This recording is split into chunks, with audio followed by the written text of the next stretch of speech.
This was the photo tweeted out after Gonzaga lost Saturday. The third time in the last 4 years a #1 seed has fallen in the round of 32. So which top seed could fall next?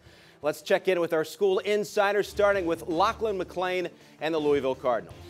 All right, thanks, Ray. Louisville basketball as good as it gets right now, a 12-game win streak, and 11 of those wins have been by double digits. When they're playing that stifling defense, you ask yourself, why doesn't everyone do this? And the answer is it's hard to do. It takes a lot of practice, preparation, and a lot of trust. And this Louisville team has a complete level of buy-in. Now, they'll have a tough matchup against Oregon. The Ducks are not your typical 12 seed. Remember, with Dominic Artis, their guard, with him in the lineup, they're 23-4. So Louisville will have their hands full. But Rick Pitino has never lost a Sweet 16 game, 10-0. When you give him time to prepare, I think he's going to do a pretty good job. For the Ducks to win, they've got to control their turnovers and make outside shots. But with Louisville as a double-digit favorite, I think they're going to move on, and we'll have to see about Michigan State and Duke. Let's get an update now on the Kansas Jayhawks. Josh Klingler is in the South region.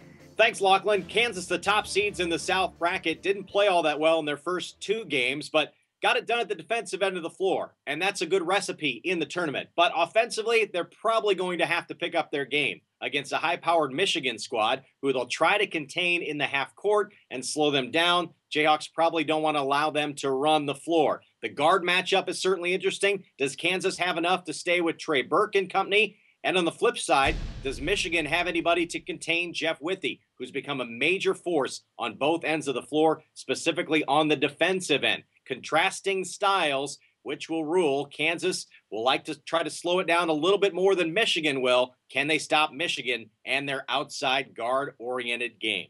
We now check in on the Indiana Hoosiers with Ken Bykoff. Thanks, Josh. Indiana survives in the East, moving on past the Temple squad that gave the Hoosiers all that they could handle. And next up for IU is Syracuse, a team that could give Indiana a lot of problems with their length and their athleticism, and the fact that Indiana hasn't faced a lot of zone defense in the Big Ten this season. The Hoosiers will have to value the ball and shoot the ball well in order to move on to the Elite Eight to take on either Miami or Marquette, 2 teams that also bring a lot of athleticism and length and could give Indiana problems. Now, with the West region, here's Ron Stokes with the Ohio State Report. Thank you, Ken. And here we're talking about Ohio State basketball. Their 10-game winning streak, got to thank their defense. Their perimeter defense has been outstanding. That's what it's going to take to defeat Arizona. This is a team that has a history of having some outstanding runs. So Ohio State is going to have to stop them in transition. I think the backcourt is going to be very important. Also the 4 spot with Solomon Hill. So that's going to be the key for the Buckeyes advancing onto the Elite Eight.